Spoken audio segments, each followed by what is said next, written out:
Hello, this is Dr. Janice Love, and welcome to my YouTube channel. Have you experienced challenges in your life, especially as a Christian woman, and you have been told to simply pray about it? Has anyone told you, girl, you don't need a therapist, you need Jesus? Well, today we're going to be having a conversation with our special guest, Dr. Jaylyn Peabody Smith, who is going to tell you that you need Jesus and therapy. So stay tuned, sister friends, as we have this conversation about therapy and Jesus, or Jesus and therapy. We'll see you soon. Hello, hello, hello. This is Dr. Janice Love, and welcome to another soul stirring episode of Asking for a Sister Friend. Again, I am your host, Dr. Janice Love, and tonight we're going there. All right. We are going to be talking about Jesus and therapy. Yes, ma'am, both of them. Because some of us were taught to shout it out, but never talk it out, taught to pray about it, but not process it. But tonight, we're going to be pulling back the curtain on what healing really looks like when faith and mental health come together.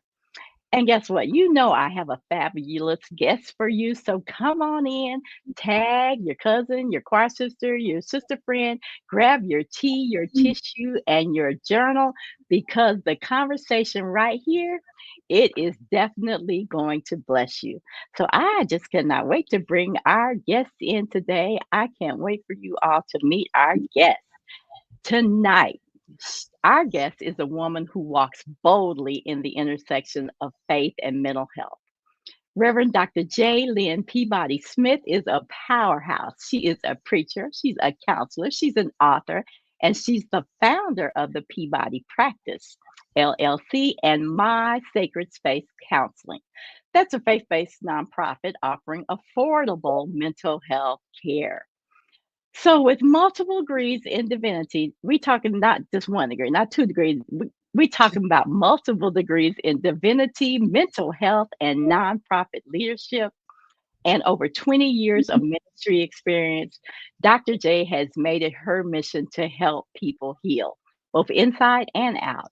She's been a leader in the AME Church, a voice for mental health justice, and a trusted guide for those seeking emotional wholeness without shame.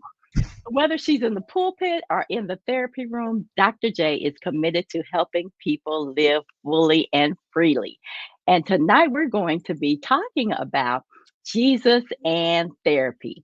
So, welcome to the stage, Dr. J. Thank you so much for having me. I'm so excited. Yes, I have.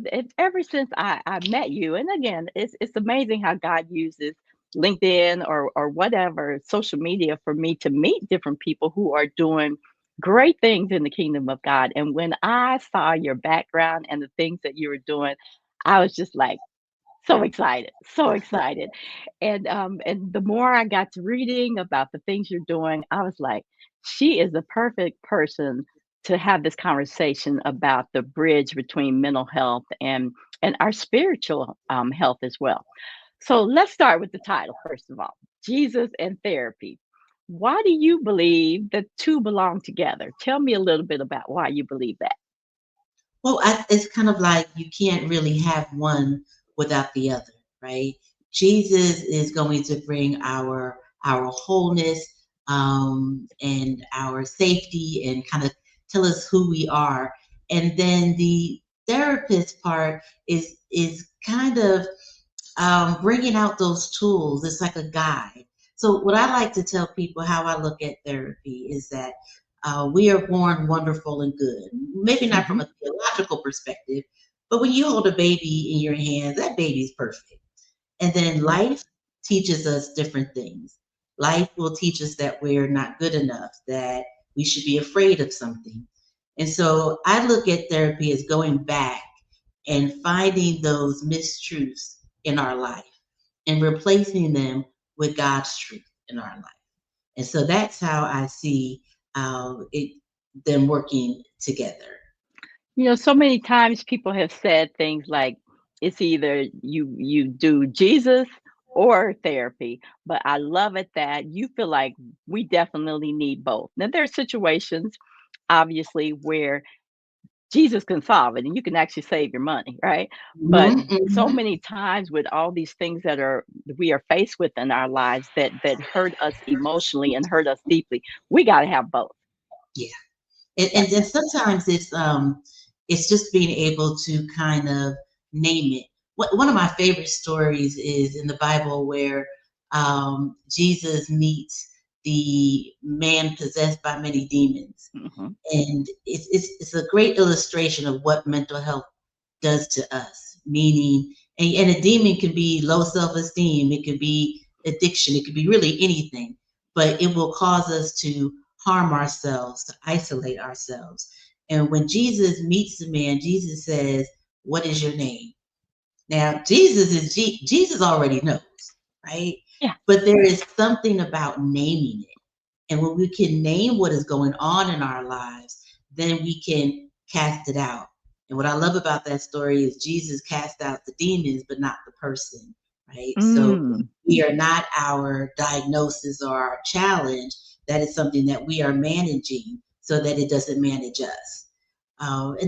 Proverbs, I believe it's Proverbs that talks about having good guidance. And when there's no Hmm. guidance, people fall. Hmm. So have an abundance of counselors. So I get confused sometimes the reason that we try to separate it because the Bible is very clear about having good counsels, good Hmm. counselors.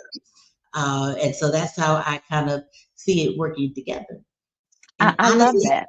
mhm, Go ahead. I think as a church, we've unintentionally maybe has done a disservice in not incorporating counseling or at least being able to talk about it. Because most people, when they have a problem, Mhm. the first person they're going to go to is their pastor. Pastor. Hmm.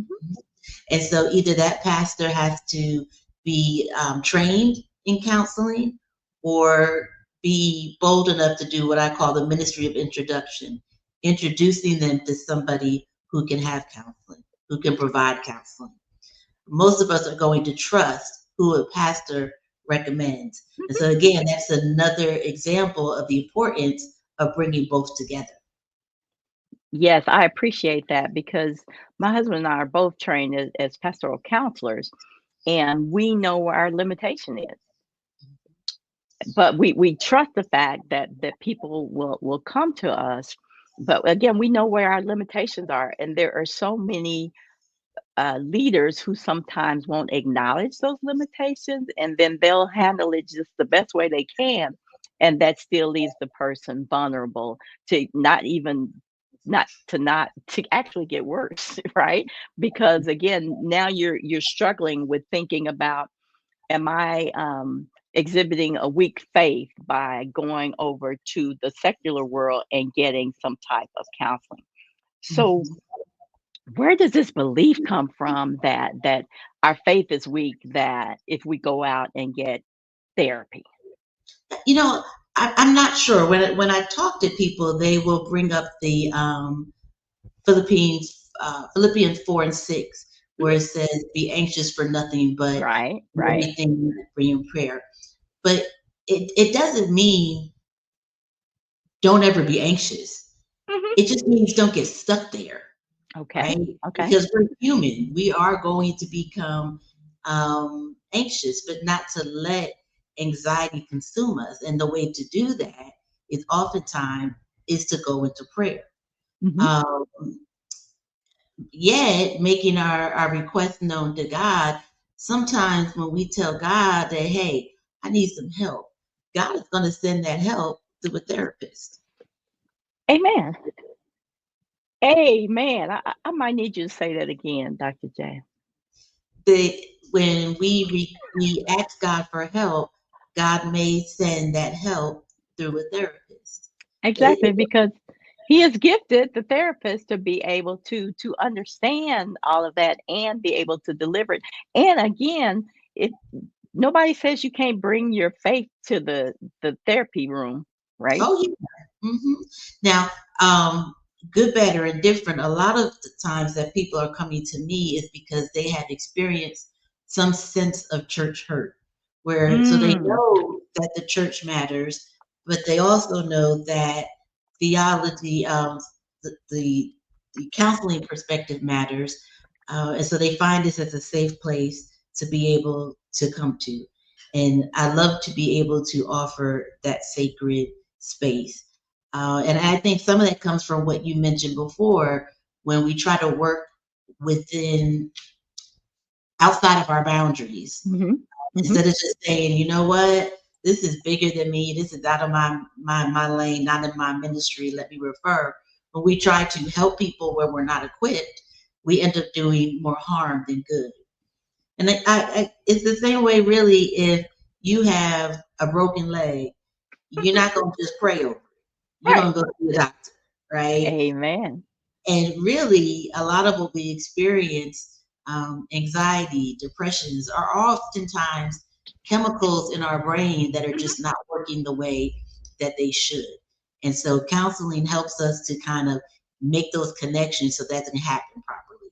And so, it's the same way. I even tell couples when I do their premarital counseling, just like you check in, you have an annual physical Mhm. on your wedding anniversary, maybe every 2 or 3 years, just check in with me. Let's just check in and see how we're going. It doesn't mean that something is wrong, but we're just like a physical checkup. We're just going to check in.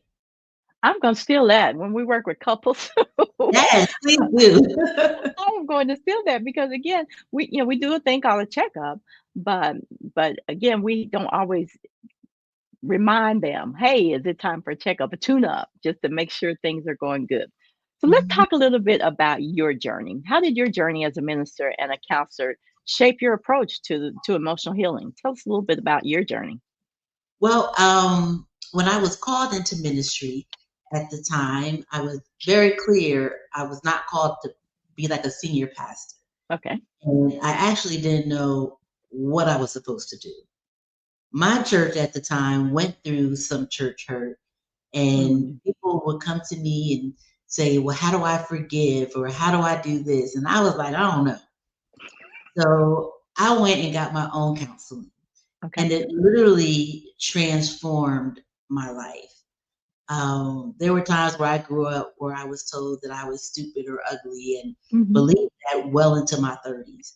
And so going to therapy helped me to understand that that wasn't true, and to replace it with who God says I am. And when I did that, my life literally transformed. I was able to make some tough decisions that were going to end up really benefiting my life. And I decided this is what I want to do for other people, particularly for women. But I recognized that I could not have done it. For me, it just would not have worked if it was just the psychology. Hmm. Um, because there was some brokenness there, and only God can feel our broken places. And so for me, um, having a pastoral counselor Hmm. who was my therapist really helped me to kind of bring them both together. And so that's why this is kind of decided this is what I wanted to do with my life. So I used to run a nonprofit faith-based counseling center, but one of my children was diagnosed on the autistic spectrum, and so I had to kind of change life around, and that's why I decided to start my own practice so I can control my schedule. It just Hmm. was really particular about incorporating religion and bringing God into the session. So I pray before the session, asking God to abide with me in the session. And I really leave it up to my clients whether they want to bring God in through it through prayer, or they have a theology question, or I just kind of let them take the lead in that way. I love your story. Again, God orchestrated things in such a way that it's often our own hurts and the healing process that we go through that God introduces us that our purpose is the very thing that caused us to reach out for help. And I love the way God, well, He created you to do that in the first place, but it was through a matter of some things that happened in your life that brought you full circle. Gosh, I Mhm. love your story.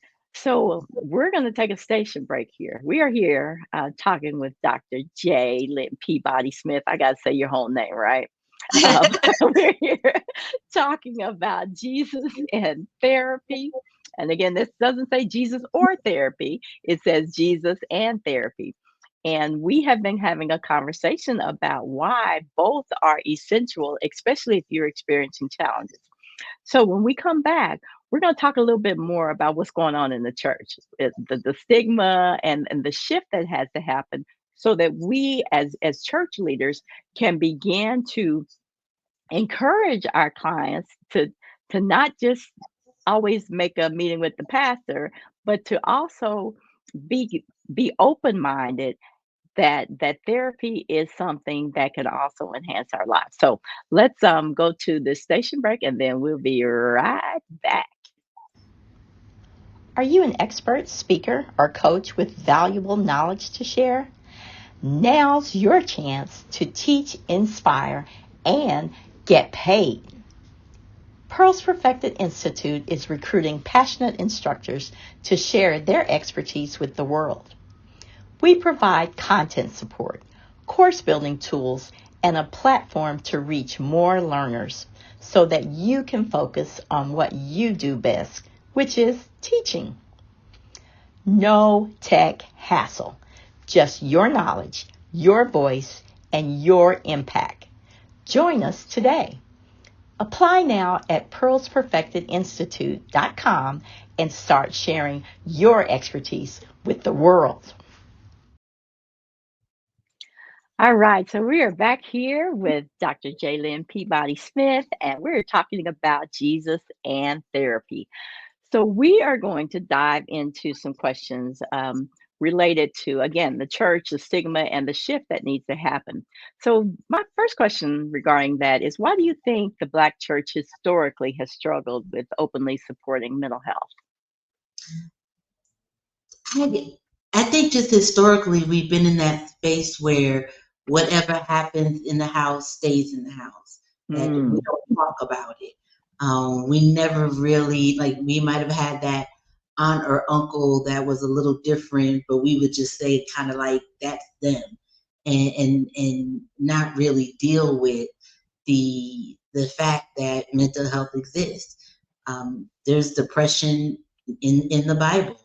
For hmm me, what has happened is I love to preach and teach, and I did a lot of preaching and teaching on forgiveness. mm, And I'm the kind of person like I'm not gonna I don't practice what I don't preach what I don't practice, right? okay. So I'm not gonna practice, I'm not gonna preach about being on time because that's sometimes a struggle for me and I don't have the most patience, but I can preach about forgiveness. I was assaulted when I was in college and had to go through that process of forgiveness and began to preach and teach on it. And then one day somebody came up to me with a really great question. She said, I get that I'm supposed to forgive, but I don't know how. Mm, And what I recognize is, especially in the church, we tell people, you just got to forgive, but we don't tell them how. We just make it sound like it's so easy. And really, it's a process. And mhm, so my doctoral work was bringing spirituality and psychology together to kind of come up with steps on how do we forgive. And so for me, that's an example of I don't know how you could do one without the other. There's something called decisional forgiveness where I say I forgive, but then there's the emotional forgiveness, like how I have I really forgiven, and that takes a process. And so I think the more the church is willing to kind of speak about that and even offer moments of mental health Sundays. I've gone to some churches where they have one Sunday a month where the sermon is about mental health, or the sermon is specifically about grief, but also offering resources. Even just being able to offer space.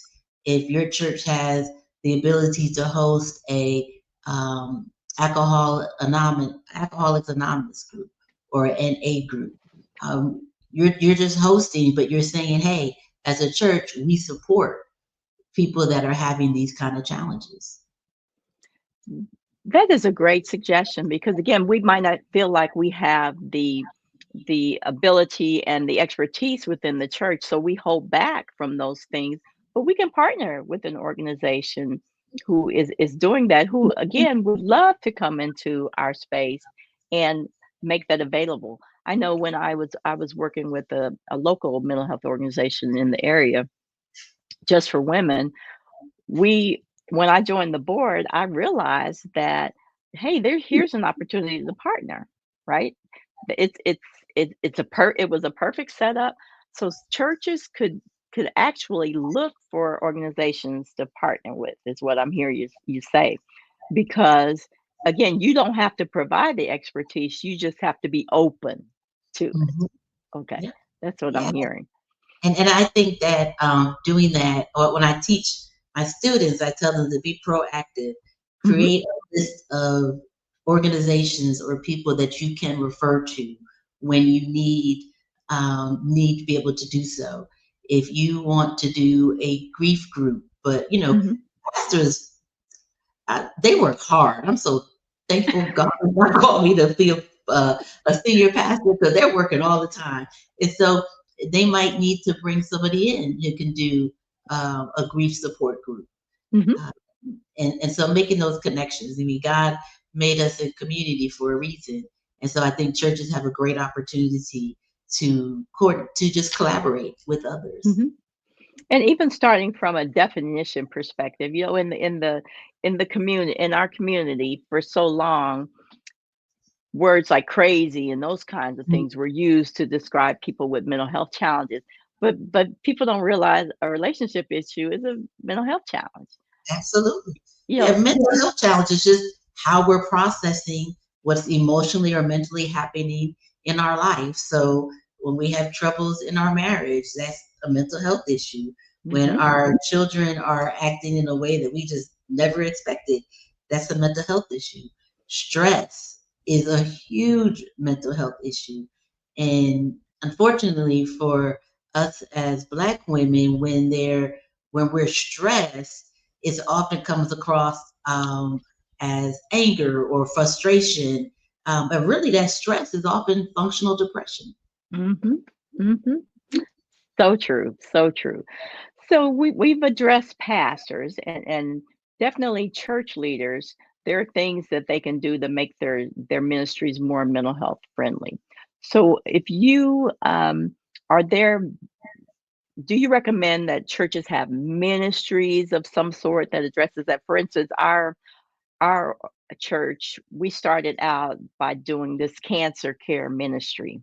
And it's turned into a ministry where we try to have conversations about all kinds of health challenges. So for the month of May, we try to focus on mental health awareness because it is mental health awareness, but we don't often do things on a regular basis that really focus on some of the mental health challenges. What suggestions would you give to churches who want to do some types of things, but don't know where to start?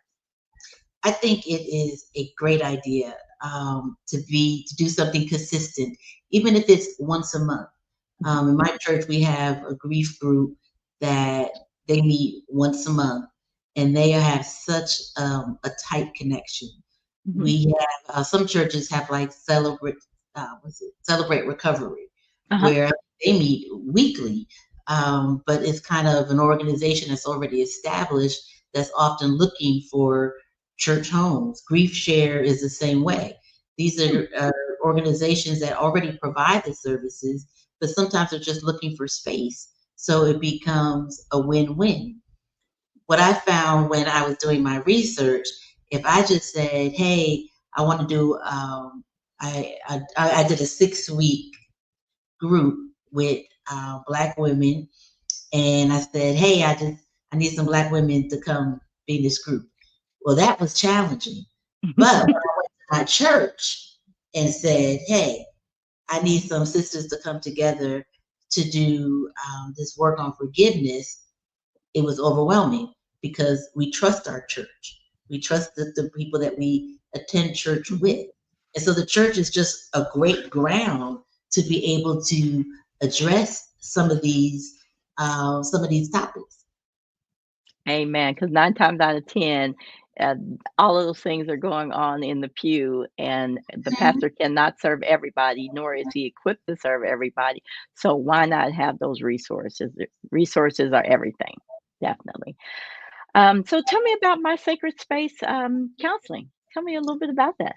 Well, my sacred space counseling is where people can donate to provide counseling services for others. And then I take those donations and connect them with other therapists who are willing to do therapy on a sliding scale basis. Um, Most of us as therapists do that. Hmm. I always tell people just ask them. One, we are ethically expected to do it, Hmm. and two, for my staff with the practice, the expectation is you give 10% of your time to somebody who can't afford counseling. And so my sacred space just helps to kind of connect that person with that counselor that's able to do that. So it's a not for profit. So again, if you are interested in being a blessing to this ministry, definitely remember my sacred space consulting, which I'm gonna counseling, which I'm gonna put up a little bit later. So you also have a book, right? Yes. Tell me about this book. So my book is called Heels, Hearts, and Halos. I'm very much a storyteller, especially when I preach. And I am not one that can go sit in silence and hear from God all the time. Most of the time, God speaks to me through relationships or through children. And so one day my husband said, you should just write your stories and put them in a book. And I was like, I don't know. I was very hesitant. And I did so the first time. I said, well, you know what? I'll just write these stories out for my kids or for my close family. So much so that I didn't even have the first one edited very well. I just didn't think anybody was going to read it. And then Uh-huh. people wanted to read it. And so I went back and I had it edited and I shared the book. And it's just different stories about how I hear from God or how I learn about God. Um, the heels comes from I can, I'm a very, what's the word? Relatable. I'm kind of a non-traditional preacher. I'm going to oftentimes preach in, jeans, t-shirts, and heels. So heels Hmm. is what I love. Hearts is talks more about my family, friends, community, and halos is for me. We're all trying to do this journey, this Christian walk. And sometimes it's easy and sometimes it's not so much. So Hills, Hearts, and Halos are all about these different life stories that I've experienced. And that is definitely available on Amazon, right? Hmm. Or can they get it from your website as well? Yes, on my website. Okay, okay. So definitely heels, hearts, and halos. I love that title. I love it when you use the same letter to just emphasize things you can remember. Heels, hearts, and halos. I love that. And so it is definitely available on her website. So let me just ask you this question. For the sister who's watching right now, who's overwhelmed, right? What's one small step that she can take to begin her healing journey? I believe in, we talk a lot about self care, and I Mhm. totally believe in self care. But I think sometimes self care has to just be micro self care, Mm, meaning you might just have to go take a walk in the middle of the day that's stressing you out at home. In my home, we do this thing called timeout, where when people are just getting on everybody's nerves, anybody can say timeout. They can go do something for 20, 30 minutes and then come back. Um, so self-care doesn't always have to be so overwhelming. It would be great if we could all take a vacation, Right. you know, once a quarter, but that's not, most of us aren't able to do that. But we can take a quick walk in the morning or during our break, or decide on a day that you're just gonna Netflix and binge on Netflix and not feel guilty about it. Um, I tend to have a day that is just for me. I don't do anything. I don't do meetings, and that's kind of my boundary. Um, but just doing things that make our soul smile. And I think when I ask my clients, well, what brings you joy? They say, oh, my husband or my children. I'm like, no, but what brings Right. you joy? And it's really often hard for women to come up with that. Mhm. So just doing small things that make you make you smile, learning how to be okay with saying no. Oftentimes people say, well, if I say no, that person's going to feel bad. So then what you're saying is it's okay for you to feel bad, but not okay for someone else to feel bad. And if you keep on doing that, you begin to tell yourself that you don't matter. So Mhm. finding these small ways to just again make your soul smile, and then either finding like one of the groups that we've talked about at Mhm. churches, or just finding a therapist. Everybody needs a therapist. I say all Yes. good therapists have a therapist, right? Mhm. And people say, well, I don't know what I'm going to talk about. It's okay, schedule it. We will figure it out together, because much of the stress or the traumatic way that we've been living has become the norm to us. But it's not really the norm that God has for us. So even just making a counseling session.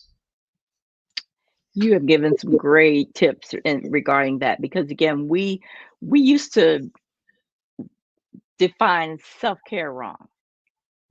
Back when, when I first got introduced to self-care, I thought self-care was get my hair done, get my nails done, which is actually more stressful by the time you pay for all this stuff, right? Right. So so it's really more about soul care, Yeah. finding something that puts your soul at rest, that gives you that peace of mind, that keeps you from sitting around second guessing about whether or not you should tell so and so no and what they're going to think about you and all this stuff, but gives your mind rest, gives your soul rest. But yes, I love the fact that you brought that up. But again, also doing things that don't even cost you anything, right? Or just sitting down for a minute, going outside, watch the birds, do something like that, plant a Mhm. flower. Yeah, there's But something about, being outside. yes, For yes. me, when I'm outside and I see the beauty of nature, I'm like, look, God created this. God could absolutely deal with Mhm. whatever's going on in my life. Right. But also anxiety or sadness, those are kind of like, think of it as energy. You got to get that Mhm. energy out. I used to be a big Grey's Anatomy fan, and there's this Me scene when too. they get stressed, they just start dancing. Like there really is something to that, because you're getting that energy out. Mhm. I love that. I love that. So with you having so much going on. So again, you're an executive pastor. You are running a not-for-profit. You are preaching and teaching. I know you are a mom as well with a child graduating this week, right? So how do you stay grounded yourself? How do you stay grounded? Well, definitely prayer. Mhm. And sometimes I'll be in my car just talking to God, like, okay, is this what you have for me? I don't do Mhm. anything that I don't want to do. So I always ask myself, if I do this, am I going to become resentful? And if the answer is yes, then my response is no. I don't do it. Mm. So I don't do anything that I don't want to do. I make time for myself. Even though Sunday's a work day, it doesn't feel like it because it's my worship. But for Right. the rest of the Sunday, it's all about me and family.